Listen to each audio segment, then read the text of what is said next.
Hello, बहुत बहुत स्वागत है मेरे बच्चों आपका इस चैनल पर। और एग्ज़ाम, जैसा कि मैंने आपको शॉर्ट में बताया था कि एग्ज़ाम बहुत करीब आ चुके हैं, तो अब वो समय आ गया है कि हम मेन क्वेश्चंस कराएं। एक वीडियो में 4 टॉपिक्स आज मैं आपको कराऊंगा, आपको पता है, जिसमें लाभ हानि बट्टा यानी डिस्काउंट, इसके अलावा एलसीएम एचसीएफ, वो भी दशमलव भिन्नों का, और फ्रैक्शंस का, फ्रैक्शन यानी कि अंश और अंश बटा हर वाले, ठीक है।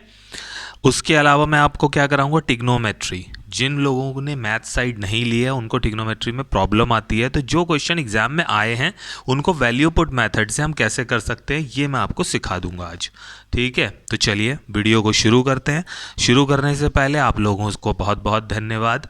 हमारे सब्सक्राइबर्स, हमसे बच्चे जो जुड़े हुए हैं उनके मुझे मैसेज प्राप्त होते हैं और हमारी संख्या भी बढ़ रही है, लेकिन अभी इतनी नहीं हुई है कि मैं सबको शो कर पाऊँ, थोड़ा शर्म आती है, तो थोड़ा सा बढ़ा दो बच्चों। तो मुझे ज़्यादा से ज़्यादा शेयर करो। एग्ज़ाम के पॉइंट ऑफ व्यू से आपको 100% कंटेंट मेरी तरफ से प्राप्त होगा, ठीक है। तो आप देखिए यहाँ पर पहला प्रश्न है, एक घड़ी को 25% हानि पर बेचने पर 510 रुपये मिले, तो 25% लाभ प्राप्त करने के लिए S P equal to question mark, यानी कि इसका पूरा क्वेश्चन जो लिखा होता, भाषा बड़ी वैसी होती, कम से कम 4 लाइनें भर जाती। मैं बच्चों, मेरे पास ज़्यादा वो नहीं है, क्या कहते हैं इसे, जैसे इसमें आ जाए या फिर मैं कुछ कोई ऐप से इसको वो नहीं करता हूँ, क्या कहते हैं उसे, एडिट।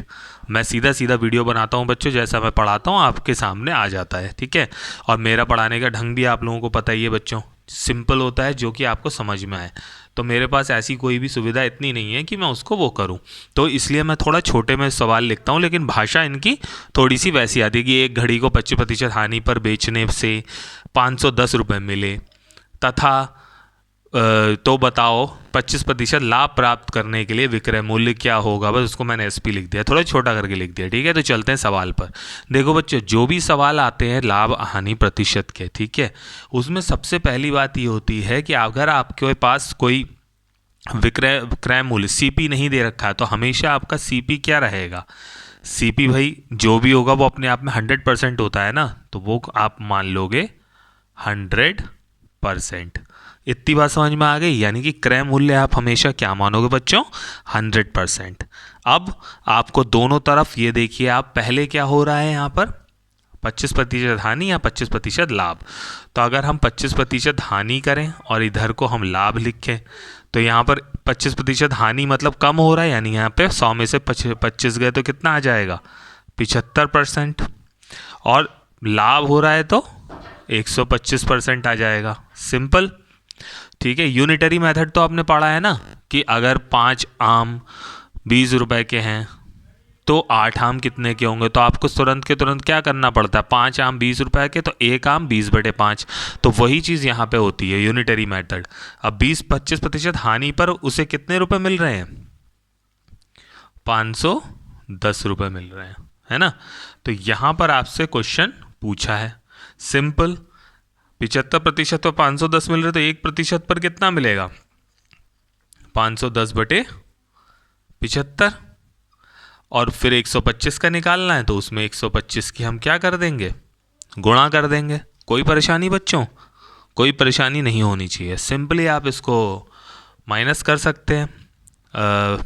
25 3 हो गया, और ये हो गया 25 5, और 3 से और भी कुछ कट सकता है, ये कट जाएगा, 3 1 कम 3, और यहाँ बचेगा 21, 3 7 21, 170 की 5 से आप गुणा कर दो, 5 0 का 0, 5 7 35 का 5, 3 आ गया ऊपर, 3 6 कम 5 और 3 8।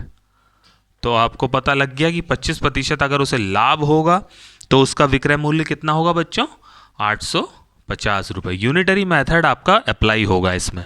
ऐसे ही एक सवाल और है आगे, सेम टू सेम सवाल है, ये आया हुआ क्वेश्चन है, ये आया हुआ क्वेश्चन है कि एक वस्तु को 2850 में बेचने पर इतना लाभ हुआ, 8% लाभ कर दिया, लाभ को कम कर दिया है, यहाँ हानि लाभ था, यहाँ लाभ ही लाभ है, ठीक है।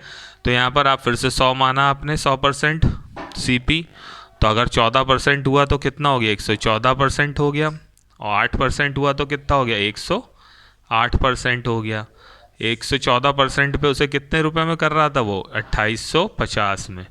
तो इसका मतलब आपका सवाल क्या बनेगा, 2850 बटे 114 गुणा 108, ये आपका सवाल बन जाएगा। अब जब इसको आप सॉल्व करोगे बच्चों, इसको आप जब सॉल्व करोगे तो आपका आंसर निकल के आ जाएगा। ठीक है, अब मैं इसको अभी काट वाट नहीं रहा हूँ, टाइम इतना ज़्यादा खर्च नहीं कर रहा हूँ। यहाँ पे आपका आंसर आएगा 2700। ठीक है, आप देख लीजिएगा आपका आता है कि नहीं, मुझे कमेंट बॉक्स में बताइएगा। अगले सवालों पे चलते जो कि थोड़े कठिन होने वाले हैं। चलिए चले, अगले दोनों ज़बरदस्त सवाल हैं बच्चों, और दोनों ही सवाल आपके एनटीपीसी में आए हुए हैं। ठीक है, एनटीपीसी एसएससी में भी इससे मिलते जुलते कई ये सवाल आ चुके हैं। ठीक है, सॉरी। तो हम यहाँ पर आपको ये बताना चाह रहे हैं इन दोनों सवालों के माध्यम से कि ऐसे इस कॉन्सेप्ट के सवाल आते हैं। ठीक है, भले ही कुछ और लिखा हुआ हो। तो अब समझो, एक दुकानदार 1 किलोग्राम के स्थान पर 900 ग्राम ही तोलता है। ठीक है, बुड़बक यहाँ पर क्या कर रहा है, धोखेबाजी कर रहा है। ठीक है, 1 किलो की जगह वो 900 ग्राम ही तोल रहा है। इसका मतलब क्या हो गया, वो 10 ग्राम का घोटाला कर रहा है। अब वस्तु को कह रहा है वो अपने जो ग्राहक है उनसे कि भैया मैं जितने में ख़रीद के लाता हूँ उतने में ही आपको बेचता हूँ, मुझे कोई फ़ायदा नहीं चाहिए। कोई मानेगा इस बात को, लेकिन ग्राहक मान जाते हैं। तो फिर तब वो लाभ कहाँ से कमा रहा है, वो इसमें जो घोटाला कर रहा है इससे लाभ कमा रहा है। यही तो बात है, इससे वो लाभ कमा रहा है। तो हमको यही लाभ प्रतिशत पूछा है, मैंने प्रॉफिट परसेंटेज लिख दिया है शॉर्ट में। ठीक है, अब आप समझो आपको ये समझना है कि भैया आपको सीधा सीधा भैया 1000 ग्राम की जगह 1000 ग्राम की जगह वो क्या दे रहा है, मार्कर नहीं चल रहा है, क्या हो गया इसे। तो 1000 ग्राम की जगह भाई साहब वो कर रहा है, आपको दे रहा है 900 ग्राम। 950 ग्राम, सॉरी यहाँ 50 ग्राम का घोटाला कर रहा था, 100 ग्राम का हो गया ना, 950 ग्राम। तो इन दोनों को अगर मैं माइनस करूँगा तो कितना हो गया, 50 ग्राम का वो घोटाला कर रहा है। इतनी बात पता लगी आपको। तो ऐसे सवालों में कुछ नहीं करना होता है, बहुत इजी क्वेश्चंस होते हैं ये बच्चों, बहुत ही इजी। क्योंकि आप 50 ग्राम का घोटाला वो क्या 950 ही तो दे रहा है, 1000 तो वो कहीं दे ही नहीं रहा है, तो 1000 की तो बात ही छोड़ दीजिए। तो आप सीधा सीधा आपकी इक्वेशन बनती है 50 बटे 950 गुणे 100। 1 0 से 1 0 कट गया, 5 एकम 5 और 5 एकम 5 9 45। तो आपका क्या आया 100 बटे 19।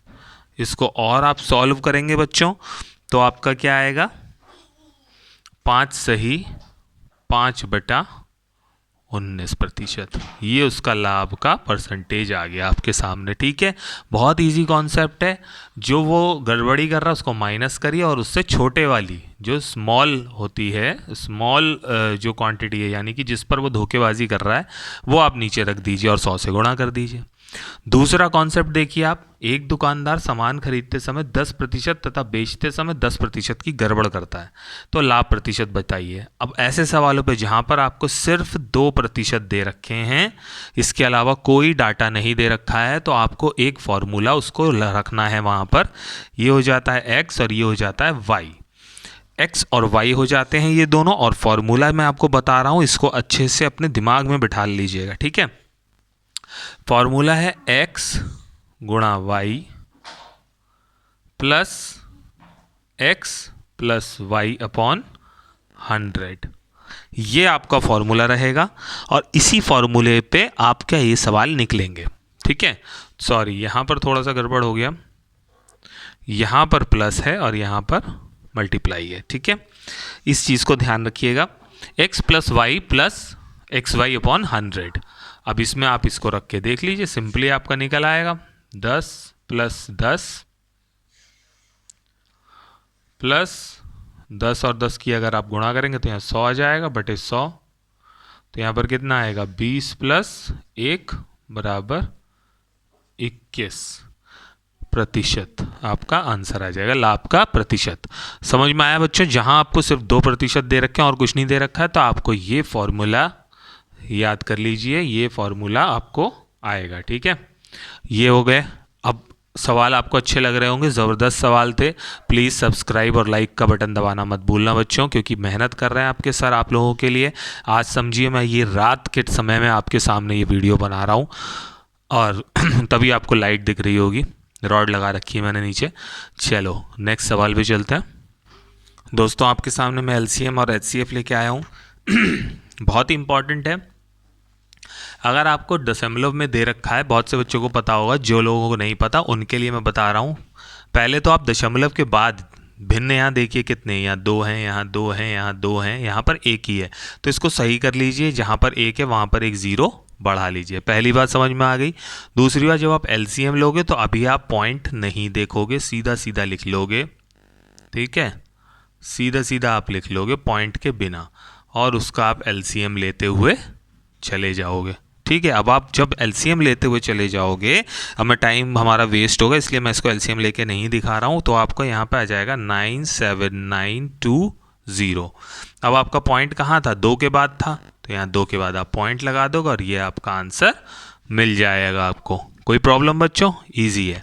एलसीएम ऑफ फ्रैक्शन जब होता है या एचसीएफ ऑफ फ्रैक्शन जब होता है, इसका सूत्र मैं आपको लिखवा दे रहा हूँ, इसी के हिसाब से आपके सारे सवाल होंगे। अगर आपका एलसीएम ऑफ फ्रैक्शन का है तो ऊपर जो है न्यूमरेटर का आप एलसीएम करोगे, सारे न्यूमरेटर्स का LCM of numerators and upon HCF of denominators. अगर एचसीएफ पूछा है तो एचसीएफ ऑफ न्यूमरेटर और डिनोमिनेटर्स का एलसीएम ऑफ डिनोमिनेटर्स कर देंगे आप। कोई प्रॉब्लम बच्चों, कोई प्रॉब्लम नहीं। आपके लिए नेक्स्ट सवाल, चलते हैं अगले सवाल की ओर। बहुत इजी था ये, इसको स्क्रीनशॉट ले लीजिए, याद रखिएगा, ठीक है। चलो